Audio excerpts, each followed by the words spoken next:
রামাদান শব্দের অর্থ হচ্ছে রামস, রাম মিম দয়। এই শব্দের অর্থ হচ্ছে জ্বালিয়ে দেওয়া, পুড়িয়ে দেওয়া, ছারখার করে দেওয়া। তার মানে হলো যারা রমজান রাখবে, রোজা রাখবে, তাদের সমস্ত রিপুগুলিকে, কুরিপুগুলিকে রমজানের রোজার কারণে সব জ্বালিয়ে পুড়িয়ে ছারখার করে দেওয়া হবে। কিচ্ছুই থাকবে না। রোজার কারণে রমজানের রোজা রাখার কারণে তার কুরিপু যা আছে, সমস্ত গুনাহ যা আছে, সমস্ত গুনাহ খাতাকে এই রোজার মাধ্যমে সব জ্বালিয়ে পুড়িয়ে ছারখার করে দেওয়া হবে, বিনাশ করে দেওয়া হবে, ধ্বংস করে দেওয়া হবে। চ্যানেলটি সাবস্ক্রাইব করে আমাদের সঙ্গেই থাকুন। মহান আল্লাহ রাব্বুল আলামিন এই জমিনের মাঝে তার এই শ্রেষ্ঠ বান্দাগুলিকে শ্রেষ্ঠত্ব দান করে দিয়েছেন। কারণ হলো সমস্ত মাখলুকের মধ্যে আল্লাহ পাক সবচেয়ে বেশি সুন্দরতম ঘটনে এবং একমাত্র আল্লাহ পাকের নিজ কুদরতি হাতে এবং ফেরেশতাদের রহমতের হাতে এই বান্দাকে তৈরি করা হয়েছে। আমাদের এই শের মোবারক যার গঠনালী, এমন গঠন প্রণালীতে আল্লাহ পাক আমাদেরকে এই মুখমণ্ডল সৃষ্টি করেছেন তার কুদরতি হাত লাগিয়ে। পৃথিবীর কোটি কোটি মানুষের মাঝে ছোট্ট একটা জায়গায় আমাদেরকে চেহারা এমনভাবে ফিট করে দিয়েছেন, হাজার কোটি মানুষের মাঝে এক মানুষের আর এক মানুষের সাথে চেহারার কোনো মিল নেই। বলুন না সুবহানাল্লাহ। এর কারণ হলো এই জায়গার মধ্যে আল্লাহ পাকের কুদরতি হাত লেগেছে। আর গোটা জিসমকে, বডিকে সৃষ্টি করা হয়েছে ফেরেশতা দিয়ে। এই জন্য মানুষ যখন কল্লা থাকে না, মানুষের মাথা থাকে না, সেট থাকে না, মুখমণ্ডল থাকে না, তখন গোটা বডি দেখেও মানুষ চিনা যায় না কে। কিন্তু একটা মানুষের গোটা বডি নেই, শুধু একটা মুখমণ্ডল আছে, এটা দেখেই চেনা যায় অমুক ব্যক্তি। ঠিক না বেঠিক? এর কারণ হলো আল্লাহ পাক এই মানুষদেরকে সৃষ্টি করেছেন কুদরতি হাতে তার মুখমণ্ডলকে। এই জন্য আল্লাহ পাক এই বান্দাদের সবচেয়ে আপন করে তিনি সৃষ্টি করেছেন তারা এই বান্দাদেরকে এবং তার এই মুখমণ্ডলকে। যার কারণে এই কুদরতি হাত লাগার কারণে অসংখ্য পৃথিবীর মধ্যে কোটি কোটি মানুষের মাঝেও এক মানুষের সাথে আর এক মানুষের চেহারার কোনো মিল পাওয়া যায় না। এটাই হচ্ছে আল্লাহ পাকের বড় কুদরতের একটা নিশানা। সুতরাং সেই মানুষকে যখন সবচেয়ে আদরের আপন করে সৃষ্টি করলেন, তার কারণ হলো আল্লাহ পাক সৃষ্টি করে তিনি বললেন, ওমা খালাকতুল জিন্না ওয়াল ইনসা ইল্লা লিয়াবুদুন, আমি জিন এবং ইনসানকে সৃষ্টি করেছি আমার ইবাদতের জন্য। মানুষ যখন তার ইবাদতের মধ্যে শামিল হবে, আল্লাহ পাক তার উদ্দেশ্য পূরণ হবে। এটাই হচ্ছে আল্লাহ পাকের উদ্দেশ্য। আমার বান্দাগুলি আমার ইবাদত করবে, বন্দেগিরি করবে, আমার গোলামি করবে। যেই বান্দারা আল্লাহ পাকের গোলামি করবে, এই বান্দারা আল্লাহ পাকের হুকুমকে মানল। আর যেই বান্দারা আল্লাহ পাকের গোলামি করলো না, বন্দেগিরি করলো না, ইবাদত করলো না, সেই ব্যক্তি আল্লাহ পাকে অমান্য করলো। এটা হচ্ছে মোদ্দা কথা। যেহেতু পবিত্র মাহে রমজান, মানুষকে আল্লাহ রাব্বুল আলামিন এই সুযোগটা দিয়েছেন। এই কারণে পৃথিবীর মধ্যে অসংখ্য নবী এবং রসুল দুনিয়াতে পাঠিয়েছেন। কোটি কোটি মানুষ তাদের উম্মত করে দুনিয়াতে সৃষ্টি করেছেন। তাদের বয়স এবং হায়াত লম্বা ছিল, কিন্তু আখিরি পয়গম্বরের হায়াত কম ছিল, তার উম্মতের হায়াত কম। এই কারণে পবিত্র মাহে রমাদান দিয়েছেন যাতে করে সমস্ত প্রিয় নবীর উম্মতের আমলগুলি সমস্ত নবী এবং রসুলদের উম্মতের চাইতে বেশি হতে পারে। এই জন্য একটা মাস রমাদান হিসাবে শেষ নবীর উম্মতদেরকে দান করেছেন কে? আল্লাহ। এবং এই রমাদান মাসে এমন একটা রাত্র তিনি দান করেছেন যেই রাত্রটা 1000 মাসের চাইতে উত্তম। একটা মানুষ 1000 মাস ইবাদত করলো, কিন্তু পবিত্র মাহে রমজানে শেষ দশকের বেজর রাত্রির যে কোনো একটা রাত্রি আল্লাহ পাক শেষ নবীর উম্মতের জন্য দিয়েছেন। ওই রাত্রিতে ইবাদত করলে পরে 1000 মাসের চাইতে বেশি আমল নামায় নেকের পাহাড় আল্লাহ পাকের পক্ষ থেকে দেওয়া হবে। বলি না সুবহানাল্লাহ। এভাবে তার উম্মতদেরকে ভালোবেসে আল্লাহ রাব্বুল আলামিন এই আমলগুলির মধ্যে সওয়াবের পাহাড় শেষ নবীর উম্মতের মাঝে দিয়েছেন। এই পবিত্র মাহে রমাদান আমাদের খুবই সন্নিকটে, যেহেতু রমাদান শব্দের অর্থ হচ্ছে রামস, রামিম দর। এই শব্দের অর্থ হচ্ছে জ্বালিয়ে দেওয়া, পুড়িয়ে দেওয়া, ছারখার করে দেওয়া। তার মানে হলো যারা রমজান রাখবে, রোজা রাখবে, তাদের সমস্ত রিপুগুলিকে, কুরিপুগুলিকে রমজানের রোজার কারণে সব জ্বালিয়ে পুড়িয়ে ছারখার করে দেওয়া হবে। কিচ্ছুই থাকবে না। রোজার কারণে রমজানের রোজা রাখার কারণে তার কুরিপু যা আছে, সমস্ত গুনাহ যা আছে, সমস্ত গুনাহ খাতাকে এই রোজার মাধ্যমে সব জ্বালিয়ে পুড়িয়ে ছারখার করে দেওয়া হবে, বিনাশ করে দেওয়া হবে, ধ্বংস করে দেওয়া হবে। সুতরাং রমজান এসেছে তার বান্দাদের জন্য, আল্লাহ পাকের বান্দাদের জন্য।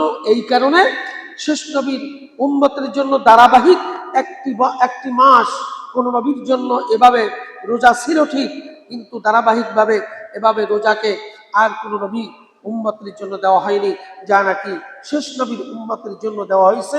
তার কারণ হলো একটি মাস রোজা রাখার কারণে উম্মতগুলি, অল্প বয়সের উম্মতগুলি যেন সমস্ত নবী এবং রসুলদের উম্মতের চাইতে বেশি আমল নিয়ে কিয়ামতের ময়দানে উঠতে পারে।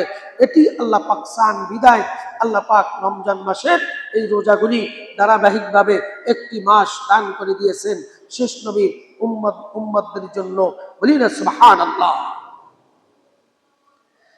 সুতরাং আল্লাহ রাব্বুল আলামিন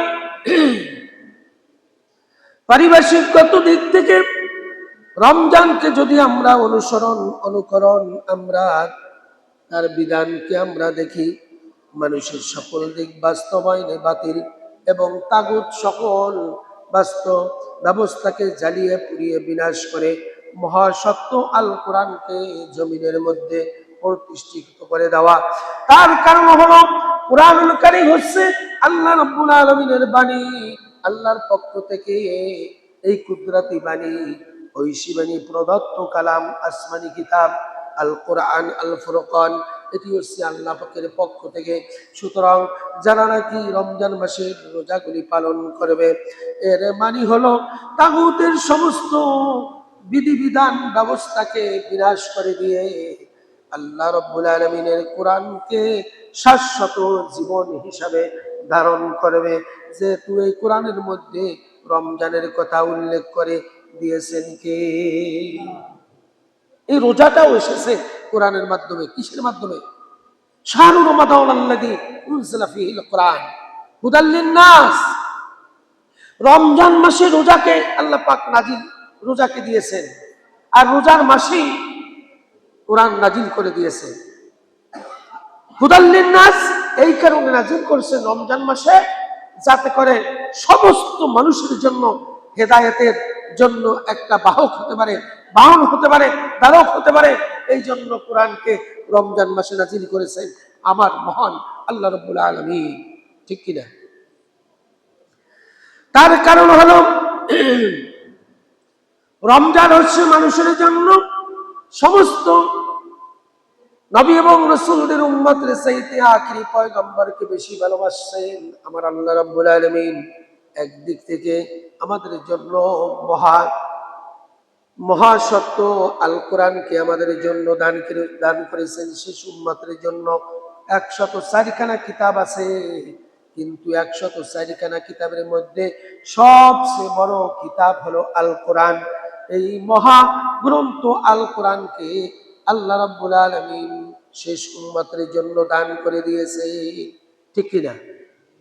এবং মহানবী, সমস্ত নবী এবং রাসূলদের মধ্যে সবচেয়ে বড় নবী, সবচেয়ে মহান নবী, সবচেয়ে শ্রেষ্ঠ নবী, এই শ্রেষ্ঠ নবী শেষ উম্মতের জন্য আমাদের জন্য দান করে দিয়েছেন আমার মাওলা, ঠিক কিনা?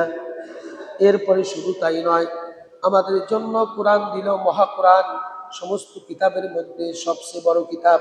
আমাদেরকে শ্রেষ্ঠ কিতাব দান করলেন, শ্রেষ্ঠ নবী দান করলেন, এবং এই উম্মতের জন্য, আমাদের জন্য আল্লাহ রাব্বুল আলামিনের পক্ষ থেকে শ্রেষ্ঠ উম্মত হিসাবে সমস্ত নবী এবং রাসূলদের মধ্যে শ্রেষ্ঠ উম্মত হিসাবে ঘোষণা করে দিয়েছেন আমার আল্লাহ। আমরা সমস্ত নবী এবং রাসূলদের মধ্যে যত উম্মত আছে, সব উম্মতের চাইতে শ্রেষ্ঠ উম্মত হচ্ছে আখিরি পয়গম্বরের উম্মতেরা। বলুন না সুবহানাল্লাহ। সমস্ত নবী এবং রাসূলদের উম্মতেরা দাঁড়িয়ে থাকবে, কেউ জান্নাতে যাইতে পারবে না যতক্ষণ পর্যন্ত আখিরি পয়গম্বরের উম্মতেরা জান্নাতে পুষবে না, ততক্ষণ পর্যন্ত কোন নবী এবং রাসূলদের উম্মতেরা জান্নাতে যাওয়ার সুযোগ পাবে না। এর চেয়ে আখিরি পয়গম্বরের উম্মতের জন্য শ্রেষ্ঠত্ব দানে আল্লাহ পাক আর কি দিতে পারেন? বলুন না সুবহানাল্লাহ। সেই উম্মতের জন্য পবিত্র মাহে রমজানের রোজাগুলি আল্লাহর পক্ষ থেকে দান করে দেওয়া হয়েছে। এই মহাসত্য আল কোরআনের মাধ্যমে প্রকাশ করে দিয়েছেন। একটি মাস রোজা রাখতে হবে। আমার রসুলকে জিব্রাইলের মারফতে কুরআনুল কারীমের আয়াত নিয়ে আমার রসুল সাল্লাল্লাহু আলাইহি ওয়াসাল্লামকে জানিয়ে দিয়েছেন। পবিত্র রমজান মাসে কোরআন নাজিল হওয়ার কারণ হলো কোরআন, এই কোরআনের শুকরিয়া আদায় করতে হবে, এবং সিয়াম সাধনার মাধ্যমে পাপ, পঙ্কিলতা এবং কুলসতা, হিংসা, বিদ্বেষ, লোভ, লালসা যা কিছু আছে সব কিছু ধ্বংস করে দিয়ে আমরা যেন কোরআনের বিধান এবারে, এই জন্য আল্লাহ রাব্বুল আলামিন কোরআনকে রমজান মাসে দান করে দিয়েছে। বলুন না সুবহানাল্লাহ। সুতরাং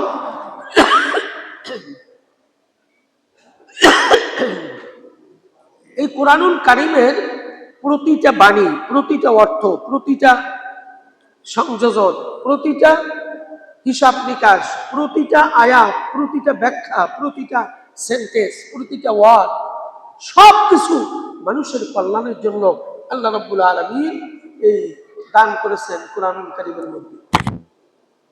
এই কোরআনকে যে দারুণ এবং বাহক হিসাবে, নিজেদের পাথেয় হিসাবে গ্রহণ করবে, সে যেন আল্লাহ পাকের সমস্ত গোলামীর মধ্যে নিজেকে আপন করে নিল।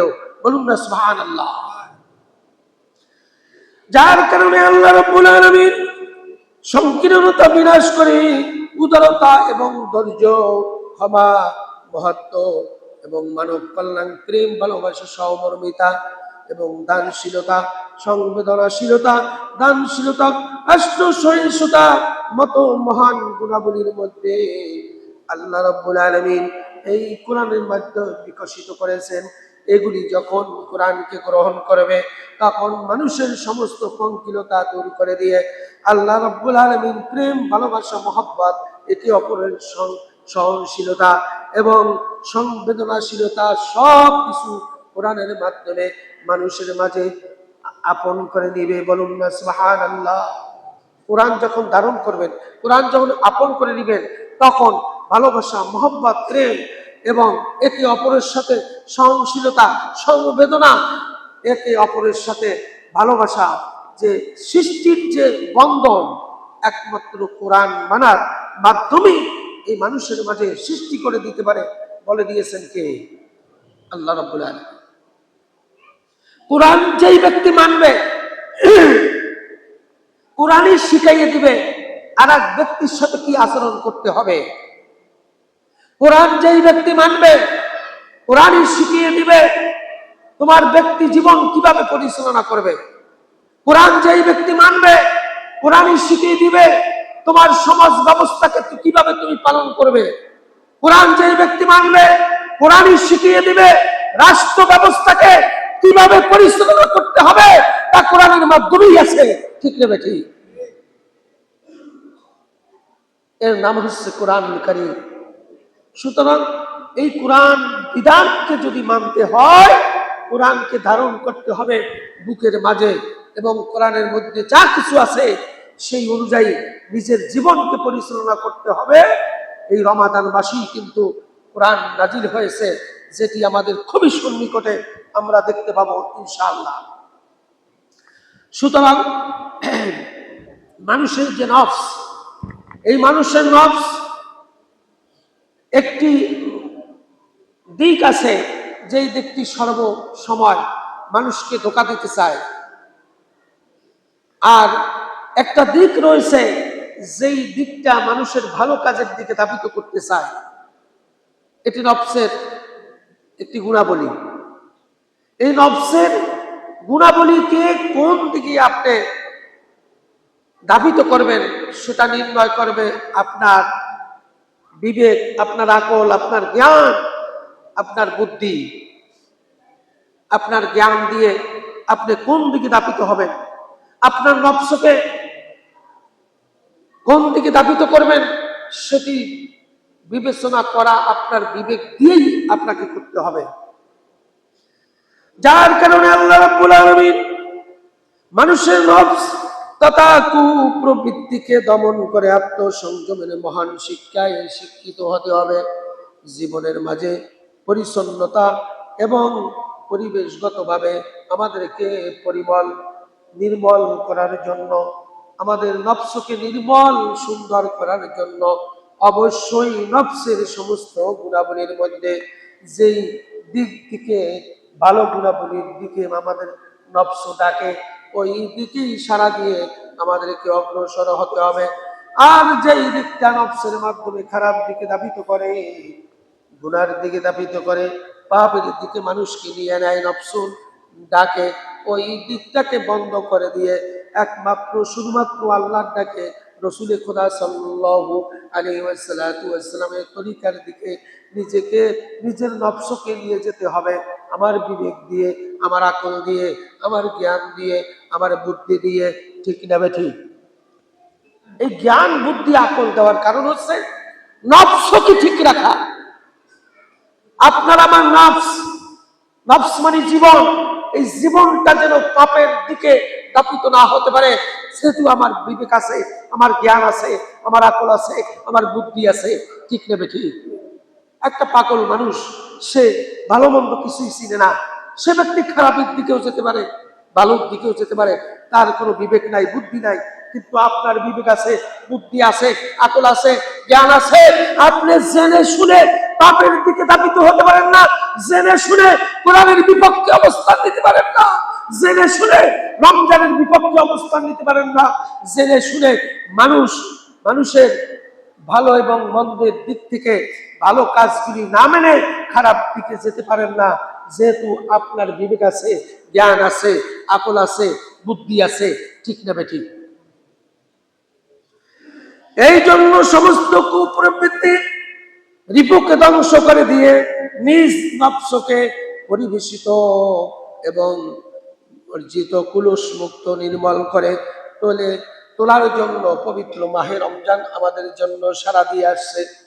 এই জন্য এই রমজান মাসে আল্লাহ রাব্বুল আলামিন আমাদেরকে রোজা রাখার মাধ্যমে তার হুকুমকে পালনার্থে যে সুযোগ সুবিধা দিয়েছে, এই রোজাগুলি যেই ব্যক্তিরা পালন করবে, রোজার পরে যখন ঈদের মাঠে আসবে, ওই বান্দাগুলির জন্য আল্লাহ রাব্বুল আলামিন বলেছে তার জিন্দেগির গুনাহ খাতাকে এমন ভাবে মাফ করে দিল, যেমন সদ্য একটা নিষ্পাপ শিশু মায়ের উদর থেকে এখনই জন্ম হয়ে গেল। বলুন না সুবহানাল্লাহ। এমন করে এই রোজা এই বান্দাদেরকে এই পুলুষ মুক্ত করে দিবে, গুনাহ মুক্ত করে দিবে, পাপ রাশি থেকে বাঁচিয়ে দিবে। এই পবিত্র মাহে রমজান আমাদের সামনে আসতেছে। এই রমজান মাস রোজা না রাখার কোনো সুযোগ নাই। প্রত্যেকটা বালেক রমজানের জন্য বালেক হয় 12 বছরে। কয় বছরে? 12 বছরে। 12 বছর পূর্ণ হয়েছে, আপনার আমার জন্য রোজা ফরজ করে দেওয়া হয়েছে। 12 বছর পরে আপনার সন্তান পড়ালেখা করতেছে, পরীক্ষা দিতেছে, সন্তানের বয়স 16 বছর, বাবা যান ম্যাট্রিক পরীক্ষা দিতেছে, রোজা না রাখলেও হবে, পরীক্ষা দিতে হবে, এই কথা বলে কোন সন্তানকে যদি রোজা থেকে বিরত রাখেন, কিয়ামতের ময়দানে ওই পিতা ওই সন্তান আপনার বিরুদ্ধে মামলা দিবে। আর পিতা এই মামলায় গ্রেফতার হয়ে রমজানের হুকুম পালন না করার কারণে সমস্ত পাপের রাশিগুলি ওই পিতার কাঁধের মধ্যে উঠিয়ে দেওয়া হবে। এটাই হচ্ছে বাস্তবতা, এটাই হচ্ছে আল্লাহ পাকের হুকুম। এর থেকে দূরে থাকতে হবে। আমরা দেখেছি অনেকাংশে অনেক পরিবারের সন্তানের জন্য রোজা রাখতে দেয় না মা বাবা।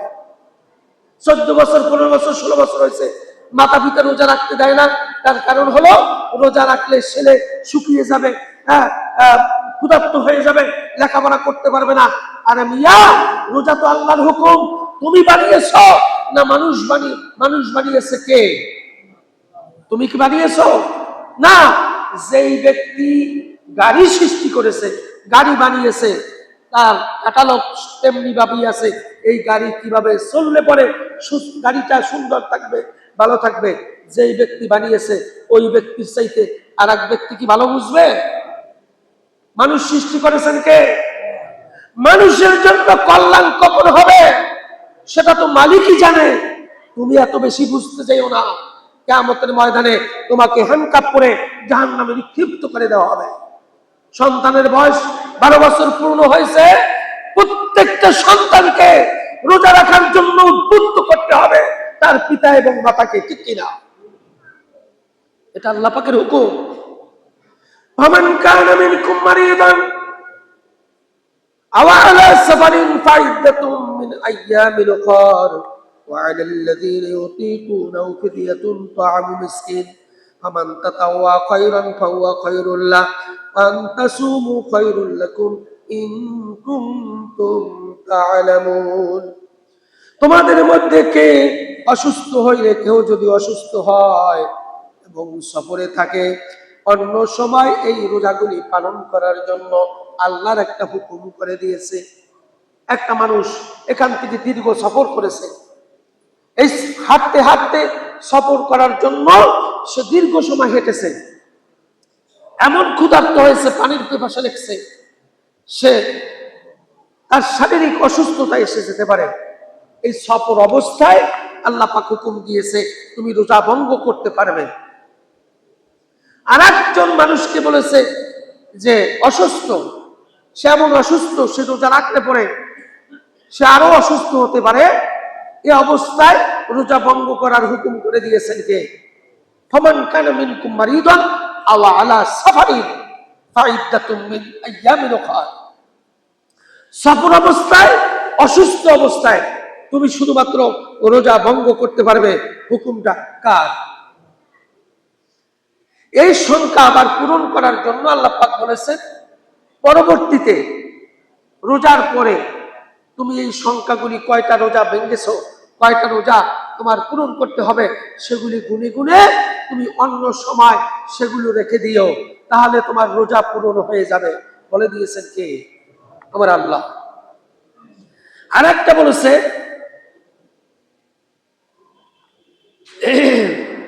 একেবারে অক্ষম, বৃদ্ধ, রোজা রাখতে পারে না, রোজা রাখার বয়স নেই, স্বাস্থ্য শরীর কিছুই নেই, এই ব্যক্তির জন্য বলা হয়েছে এ রোজা না রাখলেও চলবে, তবে রোজার ফিদিয়া, একটা মানুষের খানা পিনা যা দরকার সেই থাকবে না। যেহেতু কোরআন এসেছে মানুষের মঙ্গলের জন্য, কল্যাণের জন্য, মানুষের পাথর হিসাবে চলার পথকে সুন্দর এবং সঠিক করে দেওয়ার জন্য কোরআন এসেছে আমার রসুলের মাঝে, ঠিক না বেঠি? কোরআনই আমাদেরকে দেখিয়েছে দিক নির্দেশনা, কোরআনই আমাদেরকে নামাজের কথা শিখিয়েছে, কোরআনই আমাদের রোজার কথা শিখিয়েছে, কোরআনই আমাদের ভালো এবং সত্যের দিকগুলি উন্মোচন করে দিয়েছে। সুতরাং কোরআন ছাড়া, কোরআন মানা ছাড়া, কোরআনের বিধান ছাড়া, কোরআনের হুকুম ছাড়া আমরা এক পা যদি এক কদম কোনো দিকে বেরিয়ে দেই, কিয়ামতের ময়দানে ওই পা জাহান্নামী হবে, নিশ্চয়ই জাহান্নামী হবে। কোরআন ব্যতীত জীবন যেদিকে যাবে ওই জীবন কোনো জীবন থাকবে না, জাহান্নামের জীবনে পতিত হবে। আল্লাহ পাক এই কোরআন থেকে আমাদেরকে দূরে যেন সরে না যায় সেই তাওফিক এনায়েত করুন। সকলে বলি আমিন।